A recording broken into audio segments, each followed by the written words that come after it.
Sorry, can I just indicate that the timing...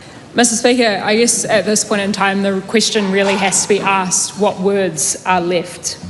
We have libraries and libraries and libraries worth of evidence and research and data that tells us that what is happening in Palestine and has been happening for the last 76 years is ethnic cleansing. It is apartheid. It is genocide. Mr. Speaker, genocide is a fact.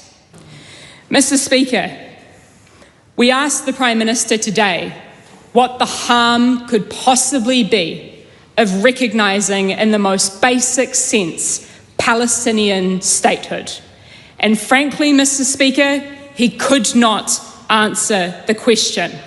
Instead, in the face of 500,000 people being consciously and intentionally starved to death after being mercilessly carpet-bombed and sniped as they line up for food aid, the Prime Minister decided to appeal once again to Hamas. In the face of innocent people being slaughtered, he appealed to, but what about the terrorist organisation? So, Mr. Speaker, to use that rationale and to use that logic in response, this government is willing so far to seemingly only recognise one of the two states and the two-state solution that is supposedly arguing for. Yet it is not willing to apply the same rationale with regard to terroristic violence, the likes of the genocidal campaign which Israel and the IDF is currently raining down on the Palestinian people, not the basis for the same questions to be asked about the statehood. So far over the last few weeks we have seen that the United Kingdom, Canada, France and Australia have all moved to commit their intent. But so far all our government can seem to do is commit to a process. Mr. Speaker, it utterly beggars belief. Human rights should not be conditional.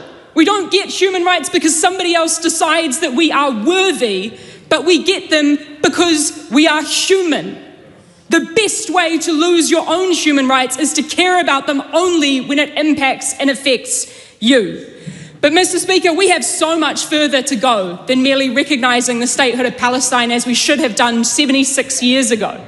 We can and we must uphold the Genocide Convention, which means doing everything that we can to prevent a genocide before it occurs.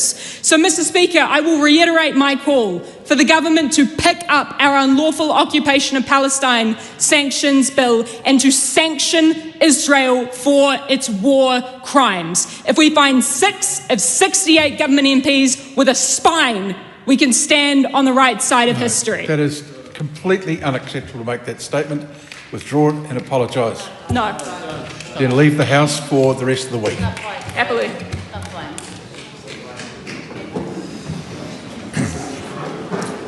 I invite Chlöe Swarbrick to withdraw and apologise for an offensive comment made in the House yesterday. I won't be doing that, Mr. Speaker. Then the member will leave the House.